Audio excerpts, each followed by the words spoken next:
23 მაისი სამშაბათი დღე და ბევრი მიმდინარე მოვლენა, რომელიც არ დარჩება ქალების ნარატივის ყურადღების მიღმა.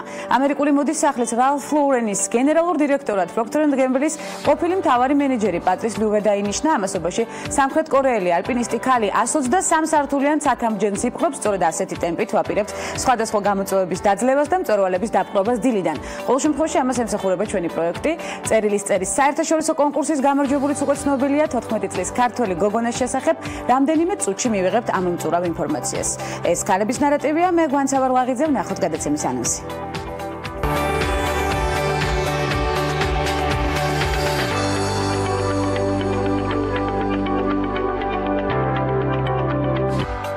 ყველაზე პოპულარული ტურისტული მიმართულებები და მსოფლიო მოსახლეობის არჩევანი მოგზაურობისთვის. ინსტაგრამზე დაკვირვების შედეგი და მორიგი კვლევა სამშაბათის გადაცემაში. ნარატივით სტუმრების ბლოგში სალომე ბერაია, საერთაშორისო ტუროპერატორი კომპანიის პეგას ტურისტიკის გაყიდვების სამსახურის უფროსი და სალომე ვარდიაშვილი, ენერგო-ომბუდსმენი სამშაბათის გადაცემაში. ეს ქალების ნარატივია. გვანცა ლაღიძესთან ერთად.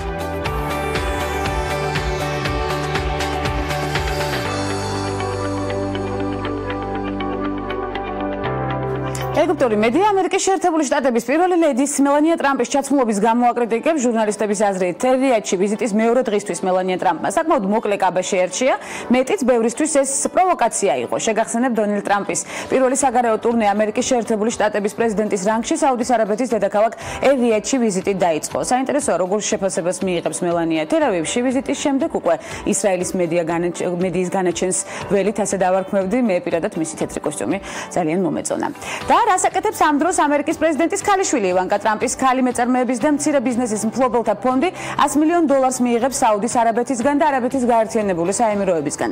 ივანკა ტრამპის განცხადებით აღნიშნული ფონდი ამერიკელი და სხვა ქვეყნების ქალი მეწარმეების შესაძლებლობებს გააფართოვებს. ფონდის ფორმირება ამჟამად მიმდინარეობს და მისი მიზანი იქნება ახლო აღმოსავლეთში მცხოვრები ქალებისთვის ფინანსურ დახმარებაზე ხელმისაწვდომობის გაიოლება. ცნობილი მსახიობის და პრეზიდენტის შვილის ვირტუალური კავშირი გრძელდება. სკარლეტ იოჰანსონმა ისევ მოირგო ივანკა ტრამპის როლი ერთ-ერთ ამერიკულ ტელეარხზე დაიდგა სკეჩი, სადაც პრეზიდენტი როიალზე უკრავს და მის ოჯახთან ერთად ალილუიას გადაკეთებულ ვერსიას ასრულებს. მე არ დავნებებდი, რადგან არასწორად არაფერი გამიკეთებია, ნათქვამია ტექსტში. და უკვე ვიცით, რომ რალფ ლოურენის ახალი ხელმძღვანელი ყავს ამერიკული მოდის სახლის რალფ ლოურენის გენერალურ დირექტორად პროქტერ ენდ გემბლის ყოფილი მთავარი მენეჯერი პატრის ლიუვე დაინიშნა. კომპანიის ყოფილმა ხელმძღვანელმა სტეფან ლარსონმა ფირმა 1 მაისს დატოვა. მას უთანხმოება ბრენდის დამფუძნებელთან მოუვიდა, რის შესახებაც ინფორმაციამ ჯერ კიდევ თებერვალში გაჟონა, ჩვენ ვიცით ამის შესახებ. შესაძფერის პარტნიორზე ფიქრი, რომელიც იმუშავებდა ჩემთან ერთად და წაგწევდა წინ ჩვენი ევოლუციის გზაზე, უკანასკნელი რამდენიმე თვის განმავლობაში არ მასვენებდა. მოხარული ვარ, რომ პატრისი ჩვენს ნიჭიერთა გუნდს შემოუერთდება, აცხადებს კომპანიის დამფუძნებელი რალფ ლოურენი. ამერიკული კომპანია რალფ ლოურენ კორპორეიშენ 1967 წელს დაარსდა, პირველი მაღაზია 1979 წელს ნიუ-იორკში მანჰეტენზე გაიხსნა.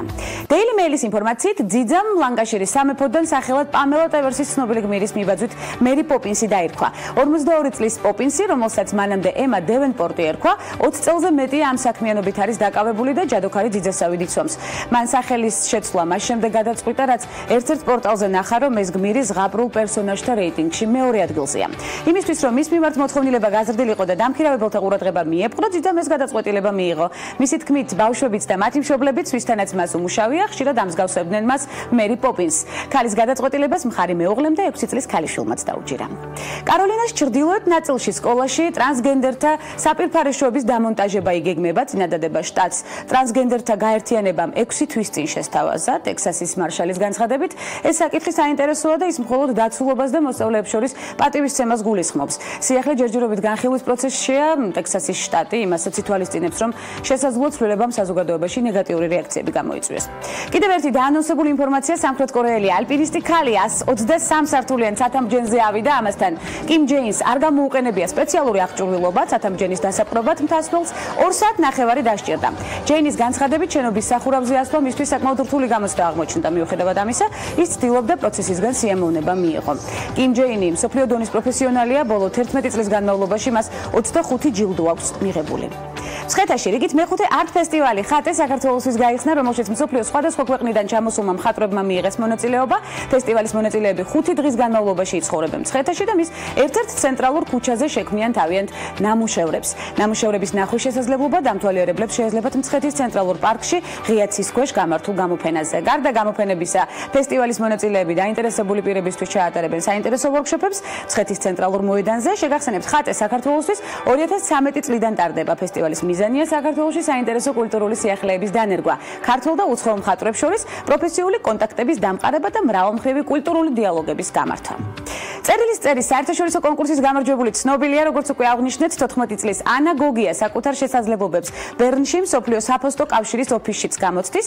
ფოსტის საერთაშორისო დღეს დაჯილდოების ცერემონია ხელოვნების სასახლეში გაიმართა 15 წლამდე. 500-მდე მოსწავლემ თავი გაეროს გენერალური მდივნის თანაშემწედ წარმოიდგინა და მსოფლიოში არსებული პრობლემების მოგვარების საკუთარი ხედვა წარმოადგინა. კონკურსის მიზანი წერილის წერის ტრადიციის აღდგენაა. წარმატებები ანა გოგიას და ვულოცავთ უკვე მიღწეულ გამარჯვებასაც ამავდროულად ტრადიციული რუბრიკის შემდეგ აქტუალური თემებით და სტუმრების ბლოკით ბრუნდებით.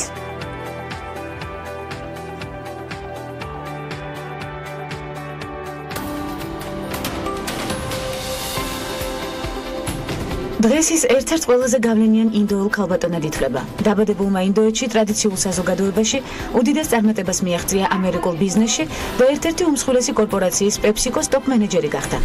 ინდრა ნუი, რომლის ქალიშვილობის გვარი კრიშნა მურტია, 1955 წლის 28 ოქტომბერს დაიბადა ინდოეთის სამხრეთ-აღმოსავლეთით ქალაქ ჩიენიში. ინდრას პირველი სამსახური სტუდენტურ გაზეთში რეკლამის გაყიდვას წარმოადგენდა. შემდეგ დაიკავა პროდუქტ მენეჯერის პოზიცია ტექსტილის მწარმოებელ ადგილობრივ კომპანიაში და მოგვიანებით საქმიანობა მულტინაციონალურ კორპორაციაში ჯონსონს ენ ჯონსონში განაგრძო. კარიერის მანძილზე ინდრა ნუის არაერთი ჯილდო და წოდება აქვს მიღებული. ის რამდენჯერმე იყო Wall Street Journal-ის 50 ყველაზე გავლენიან ქალბატონს შორის დასახელებული. ასევე ის არის მითითებული ჟურნალ Time-ში ანალოგიურ რეიტინგშიც. ჟურნალ Forbes-ის ყველაზე გავლენიანი ქალბატონების რეიტინგში კი ინდრა მე-13 პოზიციას იკავებს. კორპორაცია PepsiCo-ში აღმასრულებელი დირექტორის პოზიციაზე ინდრა ნუიმ 22.199.307 ამერიკული დოლარი გამოიმუშავა.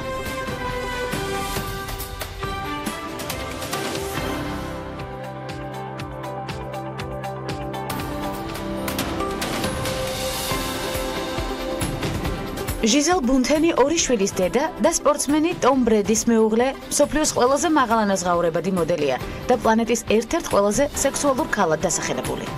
ბრაზილიელი ჟიზელ ბუნთენი მსოფლიოს ყველაზე მაღალანაზღაურებადი სუპერმოდელია. ის ერთადერთი მოდელია, ვისი ქონებაც $1 მილიარდ აღწევს. ჟიზელი ქალის თეთრეული საკუთარ კომპანიას ჟიზელ ბუნთენ ბრაზილიან ინტიმეიტს ხელმძღვანელობს. კომპანიის ნაწარმი დიდი პოპულარობით სარგებლობს პორტუგალიაში, ლათინურ ამერიკაში, ისრაელსა და იაპონიაში. ჟიზელი გაიზარდა სამხრეთ ბრაზილიის პატარა სოფელ ჰორიზონტინაში. მას ყავს 5 და მისი კარიერა კი დაიწყო 14 წლის ასაკში. უკვე რამდენიმე წელიწადში ის ხდება დოლჩე გაბანას პარფიუმის სახე. გამოცემა Forbes-ის მსოფლიოს ყველაზე მაღალანაზღაურებადი მოდელების რეიტინგის თანახმად, ბრაზილიელი სუპერმოდელი ჟიზელ ბუნთენი ზედიზედ მესამე წელია ყველაზე მოთხოვნადი და მაღალანაზღაურებადი მოდელია. Forbes-ის ცნობით გასული 1 წლის განმავლობაში ბრაზილიელმა მოდელმა $30.5 მილიონი გამოიმუშავა. მისი შემოსავლები სხვადასხვა მიმართულებას მოიცავს, მათ შორის თანამშრომლობას შანელთან, კაროლინა ჰერერასთან და პანტენთან. 2016 წლის ბოლო მონაცემებით სუპერმოდელ ჟიზელის შემოსავალმა $50 მილიონ ამერიკულ დოლარს გადააჭარბა.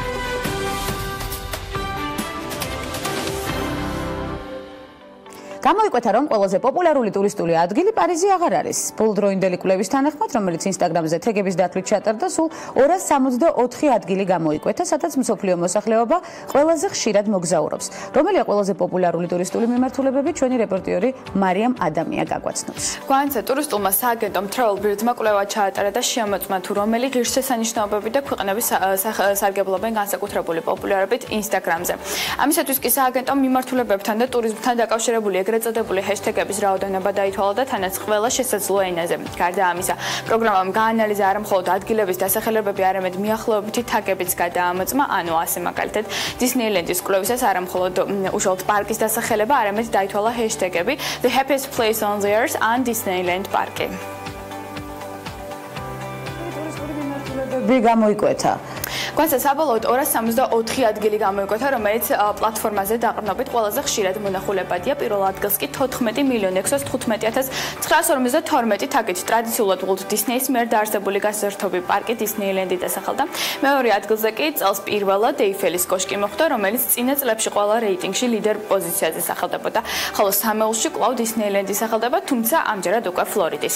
მეოთხეზეა Miami და South Beach-ი, რომელიც Forbes-ის მიერ მოწინავე ქალაქად შეფასდა ფინანსების, კომერციის, კულტურის, მედიის, ხელოვნებისა და საერთაშორისო ვაჭრობის სექტორებში, რაც შეეხება ხუთეულს, ბერლინი და ბერლინის კედელი დასახელდა 4,595,501 თაგით. საინტერესო, რამდენად მოხდა ჩამონათვალში საერთაშორისო აღიარებული ყველაზე პოპულარული ტურისტული მიმართულებები, მაგალითად ნიუ-იორკი ან ლონდონი. საინტერესო კითხვა, რა თქმა უნდა, მოხდნენ გვანც ათეულში, თუმცა ნიუ-იორკსაც და ლონდონსაც 3,653,548 თაგით ლას ვეგასი უსწრებს, ხოლო მე-7 ადგილას მოხვდა ლონდონი და მხოლოდ მას შემდეგ მოდის ნიუ-იორკი თავისი Times Square-ით. მე-9 პოზიციაზეა პარიზის ღვთისმშობლის ტაძარი და სიას მიუნხენი ასრულებს ოქტომბერ ფესტით. გაზაფხულიც უკვე თანდათან იწურება და თუ კი ზაფხული ჯერ კიდევ არ დაგიგეგმავთ, ყველაზე პოპულარული, საინტერესო და სახალისო ტურები შეგიძლიათ აღნიშნული ტურის სიის მეშვეობით დაგეგმოთ. მადლობა მარიამს, როგორც ყოველთვის საინტერესო ინფორმაციის თავმოყრისთვის. ზაფხულის დაგეგმარებაში სასარგებლო ინფორმაცია ნამდვილად გამოგვადგება, თუმცა ტურიზმზე, ტურისტებზე და აქტუალურ თემებზე ამ მიმართულებით საუბარს ჯერჯერობით არ ვწყვეთ და კიდევ უფრო სიღრმისეულად მოვიკითხავთ ამ სფეროში აქტიურად ჩართული რესპონდენტისგან. წარმატებული სამუშაო განრიგი, გამოცდილება და მიგნებები ჩვენთვის გამოსადეგი ინფორმაციით. სალომე ბერაია, საერთაშორისო ტუროპერატორი კომპანიის პეგას ტურისტიკის კომერციული დირექტორი ნარატივით გადაცემაში. სალომე, მოგესალმებით. მოგესალმებით. დიდი მადლობა მომბრძანებისთვის. დიდი მადლობა სტუდიაში არჩევლად გამოიყურებით. მადლობა. ზაფხული გვიახლოვდება, სალომე, როგორც უკვე აღნიშნეთ მარიამთან ერთად. ნამდვილად საინტერესო ინფორმაცია მოგვაწოდა და კიდევ ერთხელ უღრმესი მადლობა მას. ცხადია, ყველა იწყებს ზაფხულზე ზრუნვას სწორედ ტურისტული მიმართულებით, სწორედ დასვენების და განტვირთვის მიმართულებით. ეს თუ აისახა ჯავშნების რაოდენობაზე უკვე. რა თქმა უნდა აისახა, მინდა აღვნიშნო, რომ ჩვენი ბაზარი კარგი ხანია უკვე მომწიფდა იმისთვის, რომ ნაადრევად დაიწყოს ფიქრი, თუსად გაატაროს ზაფხულის შვებულება, იქნება თუ არ დადეგები. შესაბამისად, როგორც აღნიშნეთ, ჩემი კომპანია არის საერთაშორისო ტუროპერატორი, რომელიც ქართულ ბაზარზე 5 წელია ოპერირებს. 5 წლის წინ ჩვენ ვიყავით პირველები, ვინც დავნერგეთ ადრეული ჯავშნების კონცეფციას ზოგადად. შესაბამისად, ჩვენი მომხმარებელი უკვე თებერვლის თვიდან იწყებს ზაფხულის ჯავშნებზე ფიქრს და რაც შეეხება უკვე მაისის თვეს, რა თქმა უნდა, ძალიან აქტუალურია. უკვე იწყება ძალიან ცხელი სეზონი, მაღალი სეზონი. თავად დაგეგმილი საინტერესო მოგზაურობა. უახლოეს მომავალში. სამწუხაროდ ვერა, რა თქმა უნდა, იმიტომ რომ ეს არის ჩვენთვის ყველაზე მაღალი სეზონი და სამწუხაროდ ვერ ვახერხებთ, რა თქმა უნდა. პეგას ტურისტიკი მომხმარებელს ძირითადად სამოგზაურო ტურპაკეტებს თავაზობს თურქეთის, ეგვიპტის, დუბაის მიმართულებით და ასევე ინდოეთის, არ გამოირჩევა არც ეს, რა თქმა უნდა. ყველაზე მოთხოვნადი მაინც რომელია? როგორც ყოველთვის არც გაგიკვირდებათ, თურქეთი არის ნომერ პირველი მიმართულება. დღევანდელ დღემდე ეს იყო განპირობებული იმით, რომ იყო უვიზო მიმოსვლა, უმარტივდებოდათ ჩვენს ტურისტებს იქ გადაადგილება, თუმცა ვიზა ლიბერალიზაციის შემოღების შემდეგ, რა თქმა უნდა, სხვა მიმართულებებიც უფრო ადვილად მისაწვდომია ჩვენი მომხმარებლისთვის. და კიდეც მოთხოვნები ამ მიმართულებებით. რა თქმა უნდა, განსაკუთრებით ქუთაისის აეროპორტის ფუნქციონირების შემდეგ და ვიზა ლიბერალიზაციის შემდეგ დიდი ნაკადი უკვე გადავიდა ქუთაისის აეროპორტში და ევროპულ მიმართულებებს ანიჭებენ უპირატესობას. ძალიან ბევრი ადამიანი გვეყურებს, სალომე, და დარწმუნებული ვარ, ყველა საინტერესებს ფასები, ეს ერთ-ერთი მიმართულება, რომელიც აუცილებლად უნდა განვიხილოთ და მივაწოდოთ, რა თქმა უნდა, მაყურებელს, მაგალითად, რა თანხად შეუძლია მომხმარებელს თურქეთში დასვენება და სასტუმროების დიფერენცირებაც აქვე მოვახდინოთ. ყვენცა, მე დავიწყებ იქედან, რომ მინიმალური ფასი არის $305. ეს არის მთლიანი შეკრული ტურპაკეტის ღირებულება, რომელიც მოიცავს ავიაგადაფრენას, პირდაპირ ჩარტერს. ჩვენ დავფრინავთ თურქეთის ავიახაზების ბორტით, ეს არის ჩვენი ჩარტერული რეისები, სასტუმროში განთავსებას 6 ღამით და ტრანსფერს და დაზღვევას. თუმცა, რა თქმა უნდა, ეს არის $305 მინიმალური ფასი ერთ ადამიანზე, რომელიც უკვე იზრდება სასტუმროს კატეგორიიდან გამომდინარე. თუ ვთქვათ, მომხმარებელს სურს მაღალი კატეგორიის სასტუმროში დასვენება, თავისთავად ფასიც იმატებს. თუმცა, ეს $305 არის ის ფასი, რომლითაც თავისუფლად შეუძლია ქართულ მომხმარებელს გადაკვეთოს საქართველოს საზღვარით და და კატეგორიითაც კმაყოფილი დარჩეს. რა თქმა უნდა. ნამდვილად ასეა. მომხმარებლის ძირითადი მოთხოვნა რას უკავშირდება? უამრავ მომხმარებელთან გაქვთ ურთიერთობა და კავშირი, საინტერესო რა არის ქართველი მომხმარებლის ძირითადი მოთხოვნა? ქართველი მომხმარებელი უკვე განსაკუთრებული შემთხვევა მინდა ვთქვა. ჩვენებს განსაკუთრებით უნდა ძალიან კარგი დასვენება, ძალიან იაფად. ეს არის ყველაზე ისეთი ნიშა, რომელსაც ასე მოგმართავენ ხოლმე ძალიან კარგი დასვენება მინდა, ძალიან იაფად. ძალიან კარგი სასტუმრო სურთ და ძალიან იაფად. რაც რა თქმა უნდა გესმით ცოტათი შეუთავსებელია.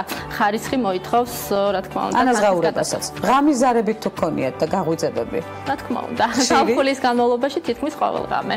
და რა ზარებით მოგმართავენ? რა არის პროფესია ძალიან მძიდველი ჩანს გარეთ თვალიდან, იმიტომ რომ თქო ძალიან ბევრს მოგზაურობ, ლამას ფოტოებს დებ სოციალურ ქსელში და ყველას გონია რომ ძალიან მარტივია იმოგზაურო და თან იმუშაო. თუმცა ამის უკან ძალიან დიდი შრომა და სტრესია. როგორც თქვით, ღამის ზარები ეს ჩვენთვის ჩვეულებრივი მომენტია. ნებისმიერ კითხვაზე შეუძლიათ დაგირეკო ღამის 3 საათზე 4 საათზე გაგაღვიძონ, თუნდაც იმით რომ აი საჭიროა თუ არა პასპორტი იმისთვის რომ გაფრინდე. ძალიან ელემენტარული.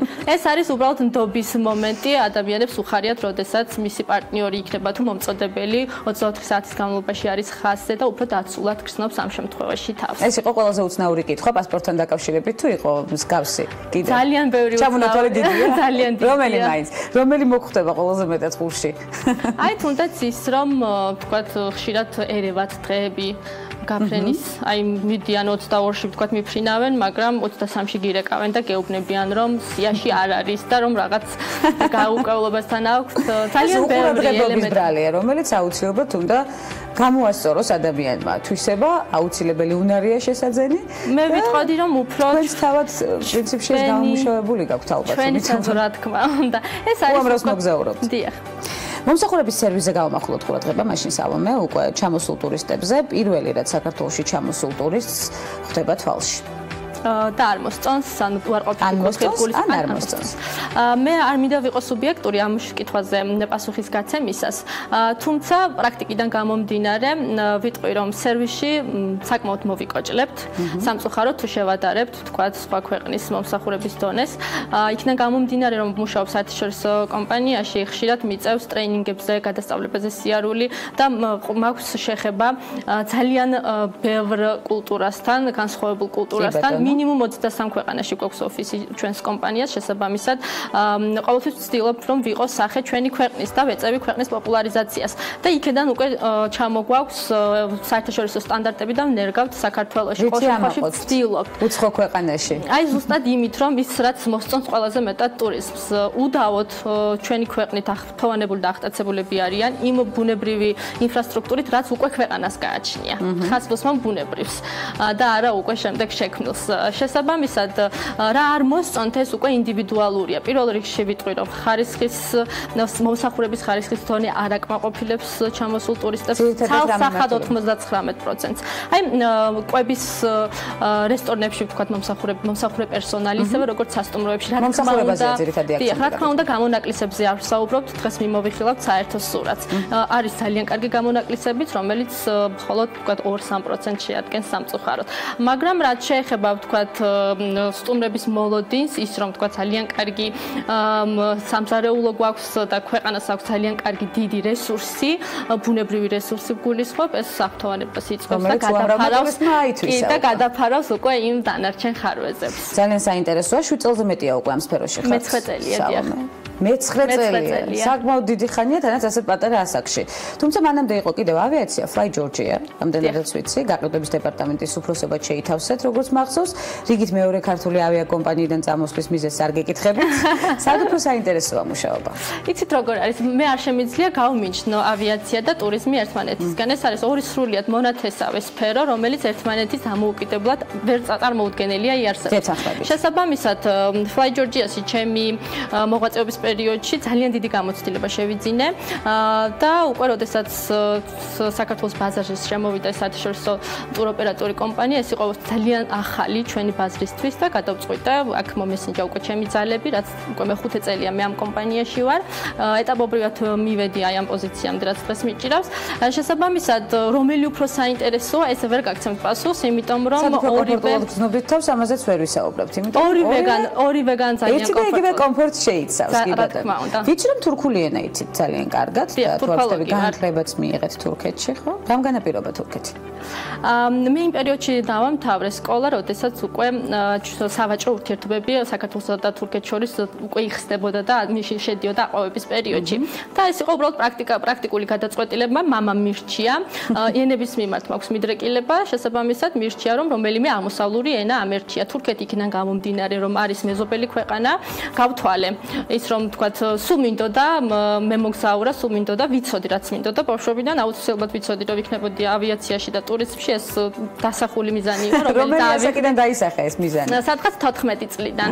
პირველი გაცვლითი პროგრამით, როდესაც წავედი საზღვარგარეთ, აი მაშინ მივხვდი, რომ აუცილებელია თვით ჩამოყალიბებისთვის იარო ბევრი, გაეცნო სხვადასხვა კულტურას, კონდეს კომუნიკაცია და აუცილებლად გამოიყენა საქართველოში რეალიზებისთვის. შესაბამისად, თურქული ენის ცოდნა იყო პირველი პლატფორმა იმისთვის, რომ მე მოვხვედრილიყავი დიდ ავიაციაში და ტურიზმში. წერლობასაც გადავხედოთ აქვე სალომე, წიგნით თარგმნეთ, როგორც ვიცი. ლაშა ბაქრაძის პროექტი. ასე იყო? კი, ასე იყო. ბატონი ლაშას კიდევ ერთხელ მადლობას ვუხდი საჯაროდ. ვიყავი სტუდენტი, როდესაც ჩემი დაინტერესდა, მე-4 კურსზე ვიყავი და შემომთავაზა ამ პროექტში მონაწილეობის მიღება. დაახლოებით წელიწად-ნახევრის განმავლობაში მუშაობდით მე და ლაშა ამ პროექტზე. ეს არის აფხაზი წარმოშობის თურქი ქალის მოგონებები ჰარამხანაზე. ძალიან აქტუალური თემა იყო. ეს პერიოდია, როდესაც თურქეთში გადაიღეს სერიალი, თუ გახსოვთ, საქართველოშიც იყო მე რაღაც ჰარამხანაში მომხდარი პრობლემების შესახებ და ეს გადაცემისთვისაც მეტად აქტუალური თემაა შესაძლოა. დიახ, ქალზეა, რა თქმა უნდა, აქ წამოწეულია ლიდერი ქალის თვისებები და მნიშვნელოვანი იყო ჩვენთვის ის, რომ ქალი არის აფხაზი წარმოშობის და ყვება იქ მომხდარ მოვლენებს. ეს იყო ჩემი პირველი პროექტი, რომელიც წარმატებით ვთარგმნეთ და ძალიან ბევრი უნარით შეგძინათ დარწმუნებული ვარ. და ლიტერატურა მუზეუმმა გამოსცა 2011 წელს დაიბეჭდა და დღესაც გაყიდვაშია. სამომავლო გეგმებს ხომ არ უკავშირდება მწერლობა ისე? აუცილებლად ეს ჩემი უკვე ხობად დარჩა, იმიტომ რომ ჩემი გრაფიკიდან გამომდინარე რთულია, მთლიანად ვიყო ჩართული ამ სფეროში, თუმცა ყოველთვის მე დღემდე ვთარგმნი. დიახ, რა თქმა უნდა, მიმდინარე პროექტი რომელია? ჯერჯერობით ახალი პროექტი არ ამიღე, ეს უბრალოდ როგორც დამატებითი შემოსავალი ისე მაქვს. მყავდა მოსწავლეებიც და მინდა აი ეს უნარი რაღაცნაირად მოვარგო ტურიზმსაც. იმიტომ რომ დღესდღეობით ჭირს ჩვენს სფეროში კარგი შემდგარი პროფესიონალი კადრის შოვნა, ამაში დამეთანხმება ჩემი კოლეგები და აი მომავალ გეგმებს შეეხება მინდა რომ რაღაც ესეთი პროფესიული სასწავლებელი სკოლა გავხსნა. რა საინტერესო მომავალი გეგმა გქონია? სამომავლო გეგმის შედეგს აუცილებლად მოვიკითხავთ ჩვენ. აუცილებლად. ქალების ნარატივში ტურიზმის სექტორიდან ფიქრობთ წასვლას, ესე იგი და წლების შემდეგ უკვე ტურიზმის სადმე თუ ხედავთ თავს სხვა მიმართულებით, ეს არის საინტერესო. არა, მე აუცილებლად ავიაციას დავამატებ, იმიტომ რომ ეს ჩემთვის განუყოფელია. აუცილებლად ვიტრიალებ ტურიზმის და ავიაციის ირგვლივ. მრავალი წლის შემდეგაც, სალომე. რა თქმა უნდა, ეს იქნება შეიძლება იყოს კერძო სექტორი, ეს შეიძლება იყოს თქვათ სხვა განხრით, მაგრამ თემა იქნება უცვლელი, იმიტომ რომ ეს არის საქმე, რომელიც ძალიან მიყვარს და სადაც თავს ვგრძნობ ძალიან თავისუფლად. არაჩვეულებრივად უგრძნობთ თავს თქვენთან დიალოგისას, ძალიან გვეხარია, ასე რომ ვიტოვებთ პირობას, რომ კვლავ შევხვდებით ერთმანეთს, სამომავლო გეგმებზე ვისაუბრებთ და უკვე იმ ტურიზმის და ავიაციის სექტორის დატოვებას თქვენს პირად ცხოვრებაში მოვიკითხავთ. რამდენიმე წლის შემდეგაც. თქვენს არამოცხოვში სხვანაირად წარმოუდგენელია. უღმესი მადლობა სალომე ბერაიას საინტერესო დიალოგისთვის. ჩვენ მცირე სარეკლამო ბლოკის შემდეგ მორიგ საინტერესო სტუმართან ერთად ბრუნდებით საკვალოთით.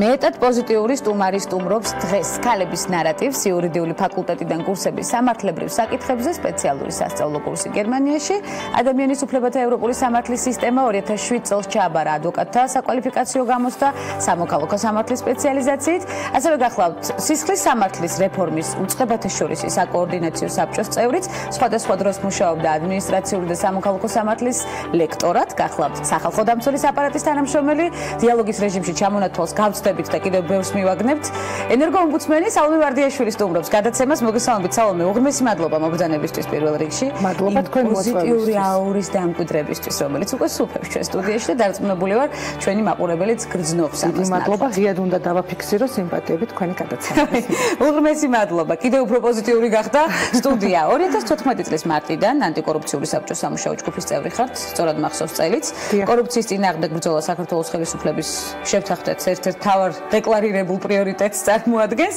პროგრესი თუ რეგრესი ბოლო წლების განმავლობაში პროგრესი აუცილებლად უპირველეს ყოვლისა უნდა დავაფიქსირო რომ ზოგადად ძალიან ბევრი საზოგადოებრივი საბჭოს წევრი ყოფილვარ მაგრამ ანტიკორუფციული საბჭოს წევრის სტატუსი ეს იყო ძალიან ნიშანდობლივი და ძალიან საპასუხისმგებლო და ბოლო წლების განმავლობაში ძალიან ბევრი რამ გაკეთდა თვითონ აი ამ საბჭოს ეგიდით და ამ საბჭოს მუშაობის ფარგლებში თვითონ უპირველეს ყოვლისა უნდა ითქვას რომ აქ ყურადღება მიექცა ენერგოომბუდსმენის აპარატის და ზოგადად საზოგადოებრივი დამცველის სამსახურების მუშაობასაც და მათი გაძლიერების და მათი ასე ვთქვათ დამოუკიდებლობის გაზრდის მიზნით კეთდება ყველაფერი იქ ჩვენი სამუშაოები რასაც მე ვაკეთებ და მონაწილეობ რასაკვირველია სხვადასხვა საქმეებთან ერთად შესაბამისად მიმაჩნია რომ ამ საბჭომ ძალიან ბევრი გააკეთა იმისთვის რომ თვითონ ქვეყანა ჩვენი საქართველო როგორც ასეთი უფრო მაღალ ნიშნულზე ასულიყო საერთაშორისო ორგანიზაციების თვალში ვიდრე იყო ასე რომ ამ კუთხით ამ საბჭოში მუშაობა ჩემთვის ძალიან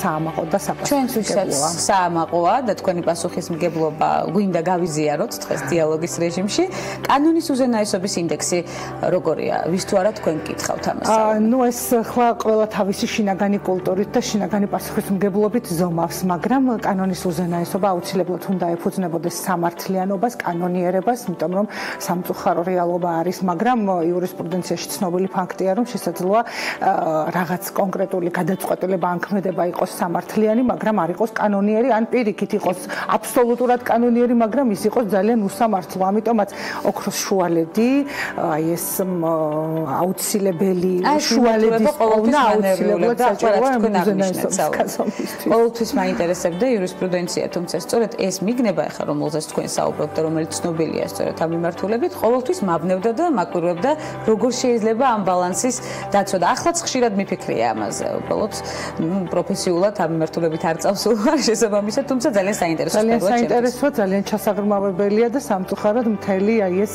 როგორც 5 წლიანი სწავლება შემდგომ კიდევ რაღაც კონკრეტული ცოდნის გაღრმავება სჭირდება რომ ბოლომდე ჩავსვლეთ ამიტომაც მე როდესაც ვფიქრობ ხოლმე რომ რაღაც კანონიერი არის მაგრამ არ არის სამართლიანი და შეიძლება ერთი მხარისთვის ის იყოს მიუღებელი ყოველთვის მიმართავ მედიაციას ანუ ვფიქრობ რომ აი დავსვა მხარეები და იქნებ რაღაცაზე მოვარიგო ეს არის ჩემი ძალიან ასე ვთქვათ მნიშვნელოვანი ფუნქცია რომელიც თვითონ აი ამ სამსახურის პრინციპებზეც შემომაქვს იმიტომ რომ შესაძლოა ხანდახან მხარეები დასვა აუხსნა რომ აი ეს ასე არის სხვანაირად ვერ იქნება ცოტას შენ დათმობ და უკვე რაღაცნაირი სამართლებრივი ბალანსი დაჯდება ამას ახერხებთ ამ ბალანსს ამას ვახერხებთ ჩვენ ვცდილობთ რომ ჩვენი სამსახურის ერთ-ერთი საქმიანობა ერთ-ერთი ფუნქცია გავხადოთ აი ეს მედიაცია და პირდაპირ მაინც ადმინისტრაციული წარმოება არ დავიწყოთ კონკრეტულ საქმეებზე ან სასამართლოებში არ ვიჩხუბოთ სხვადასხვა მოდავე მხარეებთან ერთად ცივილურად ყველაფერი გადაწყვეტადია რა თქმა უნდა და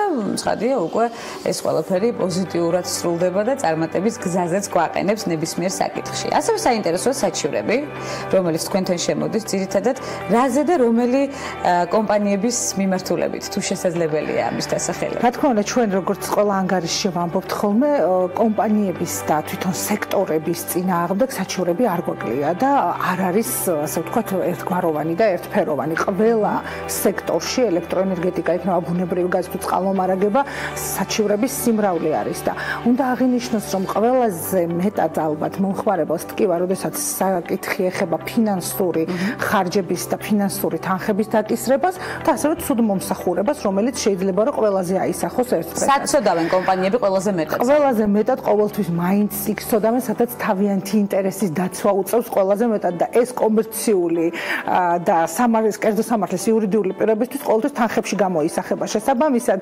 აუცილებლად კომპანია ცდილობს თავისი მაღალი ინტერესის გატარებას და ყოველთვის იმ მაღალი თანხის დაკისრებას მომხმარებელზე. მომხმარებელს რამდენად სამართლიანი პრეტენზიები აქვს, ესეც საინტერესოა. სამართლიანი პრეტენზიები უნდა ითქვას, რომ აქვთ ჩვენს მომხმარებლებს, იმიტომ რომ მომსახურების ნაწილში მე ძალიან ბევრი შენიშვნები მაქვს ჩვენი კომპანიების მისამართით და ეს არ არის იმ დონის მომსახურება შეიძლება ითქვას, როგორიც უნდა იყოს და რაშიც მომხმარებელი თანხას იხდის. ამიტომაც მე ვფიქრობ, რომ ჩვენი მომხმარებლების უდიდეს უმრავლესობას აქვს სამართლიანი პრეტენზიები. რა თქმა უნდა, შესაძლოა მომხმარებელი არ იყოს მართალი კომპანიასთან ურთიერთობაში, თუმცა ამასაც ავუხსნით, ის გაიგებს და ვფიქრობთ, რომ არ გვექნება პრობლემები. აქაც ბალანსი და კონსენსუსი, ეს არის თავი კრედო, როგორც მივხვდი, სალომე ვარდიაშვილის ცხოვრებაში. სტატისტიკა თუ გიწარმოებიათ, რამდენი საჩივარი შემოდის თვის განმავლობაში? სტატისტიკა საერთოდ ჩემი საყვარელი საქმიანობაა ერთ-ერთი, იმიტომ რომ ამით ვზომავთ, ასე ვთქვათ, ძალიან ბევრ როგორც სისტემურ ხარვეზებს და მათი გამოსწორების გზებს ვეძებთ, ასევე ჩვენს წარმატებებსაც ვზომავთ ამით ზოგადად. ამიტომაც ჩვენ 2016 წლის განმავლობაში 5000-მდე საჩივარი გვქონდა რეგისტრირებული მარტო და 10000 ადამიანმა მაინც გაიარა კონსულტაცია ჩვენს აპარატში და მიმდინარე წელს ეს რიცხვი უკვე 2000 რეგისტრირებულ საჩივარს აღწევს, რაც არის უკვე ყველაზე რეკორდული მაჩვენებელი, რაც ამ წლების განმავლობაში ჩვენ გავაკეთეთ და რეალურად რეკორდებს არა მხოლოდ წარმატების გზაზე ვამყარებთ. რამდენიმე პუბლიკაციის ავტორი ხართ, სალომე, გადავინაცვლოთ ახლა პირად მონაპოვარზე. რას ეხება თქვენი პუბლიკაციები და რა არის მორიგი ინტერესი, მორიგი პუბლიკაციის თემა? კი ბატონო, როდესაც უნივერსიტეტს ვამთავრებდი, ყველაზე გადავწყვეტე, რომ აი ყველაზე ნაკლებ განვითარებადი დარგი, რომელიც იყო ცივილისტიკაში, სამოქალაქო სამართალში, კონკრეტულად ის ამერჩია და ეს გახლდათ სამეწარმეო სამართალი, რომელიც ახლა ძალიან პოპულარულია, ძალიან საჭირო არის და უკვე კარგად განვითარებულია. ამიტომაც ვფიქრობდი, რომ სამოქალაქო სამართალში უნდა მეწერა და უნდა ჩავღრმავებულიყავი ამ კუთხით ჩემს სამეცნიერო საქმიანობას. ჩემი პირველი სტატია გახლდათ სამოქალაქო პროცესიდან მესამე პირებთან დაკავშირებით, მესამე პირებს, რომელსაც აქვთ დამოუკიდებელი სასარჩელო მოთხოვნა. ეს ძალიან მეცნიერული თემა და შეიძლება ცოტა რთულად იყოს გასაგები და იურისტებისთვის ხომ კიდევ უფრო საინტერესო და მე უკვე სახალხო დამცველის აპარატში ძალიან სერიოზულ კვლევებს ვაკეთებდი საჯარო ინფორმაციის ღიაობასთან მიმართებაში, იმიტომ რომ ეს იყო ის პერიოდი, როდესაც არ არსებობდა არავითარი, არსებობდა მხოლოდ ზოგადი ადმინისტრაციული კოდექსის ჩანაწერები საჯარო ინფორმაციის თაობას და არც ერთი ადმინისტრაციული ორგანო არ იცავდა მას. ეს შემიძლია ძალიან ღია და ხმამაღლად ვთქვა, ამიტომ ვინაიდან ჩემი მიმართულება სახალხო დამცველის აპარატში გახდათ სოციალურ-ეკონომიკური უფლებები და ადმინისტრაციული სამართალი, ამიტომაც გადავწყვეტე, რომ ამისთვის ძალიან დიდი ყურადღება მიმექცია, იმიტომ რომ ჩვენი მოქალაქეები მოითხოვდნენ, სამართლიანად მოითხოვდნენ კონკრეტულ ინფორმაციებს, რომელიც დაცული იყო საჯარო დაწესებულებებში და სამწუხაროდ ვერ იღებდნენ. ამიტომ ძალიან ბევრი მუშაობა დაგჭირდა იმისთვის, რომ რაღაცნაირად გაგვეხსნა ორგანიზაციები, მიგვეთითებინა აი ამ ნორმების დაცვაზე და მახსოვს ბევრს ვიკვლევდი და ჟურნალ სოლიდარობაში მაქვს ძალიან ბევრი პუბლიკაცია საჯარო ინფორმაციის საკითხებთან დაკავშირებით. მომავალი ინტერესი პუბლიკაციასთან დაკავშირებით რა არის? რა გვაქვს ამოსახსნელი? მომავალი ინტერესი ზოგადად სამეცნიერო საქმიანობისთვის არის, მე ვფიქრობ, რომ ეს ეხლა ჩემთვის ცოტა ადრე არის, იმიტომ რომ მე არ ვარ ესეთ კაბინეტურ მუშაობას მიჩვეული, მიუხედავად იმისა, რომ 23 წლის ასაკიდან ვიყავი უკვე მენეჯერულ პოზიციებზე, არასოდეს ოფისში, კაბინეტში არ ველოდებოდი არც ერთ მოქალაქეს და არც ერთ მომხმარებელს, როდის მოვიდოდა და გვიპოვიდა და გაიგებდა ჩვენს შესახებ. მე ყოველთვის ვარ მომხრე ესეთი მუშაობის, რომ თვითონ მივიდეთ მოქალაქესთან, თვითონ ვკითხოთ ხომ არაფერი უჭირს, თვითონ მოვძებნოთ ეს პრობლემები და აუცილებლად და ამიტომაც ვფიქრობ, რომ ესეთი კაბინეტური საოფისე საქმიანობა და სამეცნიერო საქმიანობაში ჩაღრმავება ცოტა ადრე, იმიტომ რომ ბევრი საქმე გვაქვს ჯერ საკეთებელი და აი მე შუახნის ასაკიდან ამ თემას აუცილებლად დავუბრუნდები. ჩვენც მოვიკითხავთ ამ თემას აუცილებლად და ვფიქრობ, რომ ალბათ მე უფრო აქტიურად გადავალ ისე მართლმსაჯულების სისტემაში, რაც ჩემი იდეა იყო, ერთ-ერთი იდეა და ერთ-ერთი ოცნება იყო. სახალხო დამცველის აპარატის თანამშრომელი ხართ, როგორც უკვე აღვნიშნე, სად ირღვევა მომხმარებელთა უფლებები? სალომე, საინტერესოა ძირითადი გამომწვევები საზოგადოებრივი დამცველის ამპლუაში თქვენთვის. აი სახალხო დამცველის აპარატის თანამშრომლობა ჩემთვის ყოფილი არასოდეს არ იქნება, ეს არის ჩემი ცხოვრების ის წლები. ტრიბუნალები, რომელიც შეგნებულად მიუძღვენი ადამიანის უფლებების დაცვას. შესაბამისად, ვერც კი წარმოიდგენთ, რამდენი სახის უფლება შემიძლია ჩამოვთვალო, როგორც კონსტიტუციური, ასევე არაკონსტიტუციური და დაცული და არადაცული, რაც შეიძლებოდა და ამ ქვეყნად და ზოგადად ირღვეოდეს. სახალხო დამცველის აპარატში მუშაობის დროს სოციალურ-ეკონომიკური პრობლემებით ვინტერესდებოდი პირველ რიგში, იმიტომ რომ ეს იყო ჩემი უშუალო მიმართულება და აქ წავაწყდით ისეთ საკითხებს, როგორიც იყო სოციალურად დაუცველობის პრობლემა, შესაბამისი პროგრამაში მომხმარებლების არასწორი ჩართვა ან არასწორი და იქიდან ამორიცხვა, ბავშვის უფლებები, რომელიც პირველ რიგში მათ აი პირველად სასიცოცხლო უფლებებთან იყო დაკავშირებული თავშესაფრის პრობლემა, როგორც არის საკვების პრობლემა და ასე შემდეგ. ასევე თვითონ ზოგადად მოსახლეობის თავშესაფრის პრობლემა, რაც ძალიან მძიმედ გვაწუხებს და არის ქუჩის ბავშვების თემა და პატიმრების თემა, რასაკვირველია, თავისუფლება შეზღუდული ადამიანების თემა, რომელსაც აქვთ ძალიან ბევრი ჩივილები ყოველთვის და ძალიან კარგია, რომ ეს ეტაპობრივად რაღაც დონეზე გამოსწორდა. ძალიან მიხარია, რომ ძალიან მაინტერესებს, რამ გამოიწვია სამართლებრივი საკითხების მიმართ ინტერესი პირველ ეტაპზე. ალბათ ეს ყოველთვის უნდა გქონდეს რაღაც ბუნებით ხარ თავიდან ასეთი.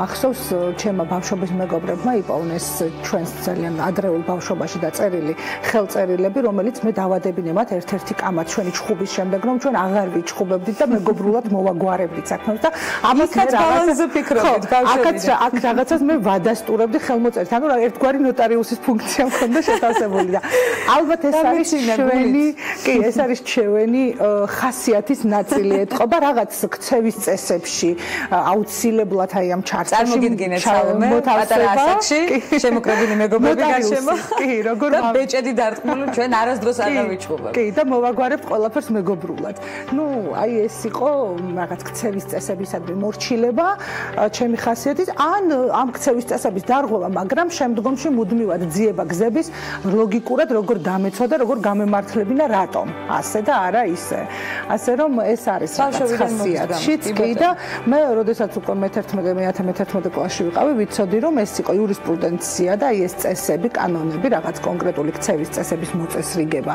რაღაც ერთიანი დოკუმენტით იყო ჩემი ცხოვრების აზრი და აი ცხოვრების აზრის და ყოველთვის ვმუშაობდი პროფესიული განხრით ეს იქნებოდა ჩვეულებრივ სპეციალისტის თუ შემსრულებლის დონეზე თუ მენეჯერულ პოზიციებზე და მე ყოველთვის ვიყავი ჩემი პროფესიული ხაზით. საერთაშორისო ასპარეზზე გასვლის საკითხს მინდა დაუბრუნდეთ საწყისში ახსენეთ თქვენ დღევანდელი სამუშაო განრიგის მიხედვით რა სიახლეები გაქვთ ვიცი რომ მნიშვნელოვანი სიახლეები და რეფორმები და ეს მართლა მნიშვნელოვანი არის იმიტომ რომ როდესაც მე სახალხო დამცველის აპარატიდან მოვდიოდი და ასე ვთქვათ ენერგეტიკულ მართლმსაჯულებაში გადმოვინაცვლე მაგრამ ხაზი იგივე არის ესეც იგივე მომხმარებლის უფლებების დაცვა არის რაც ძალიან მახარებს მე ვთქვი რომ აი ჩვენი წარმატება იქნება ის რომ ამ სამსახურს დავაყენებთ თავის სიმაღლეზე მართლაც ომბუდსმენის აპარატის სიმაღლეზე დავაყენებდით ამ სამსახურს და ამისთვის ძალიან ბევრი ვიმუშავეთ ჯერ შიგნით გვქონდა ბევრი გამოწვევები რომელიც დავალაგეთ და მე უკვე ვიფიქრეთ რომ ეს საერთაშორისო ასპარეზზე უნდა გაგვეტანა და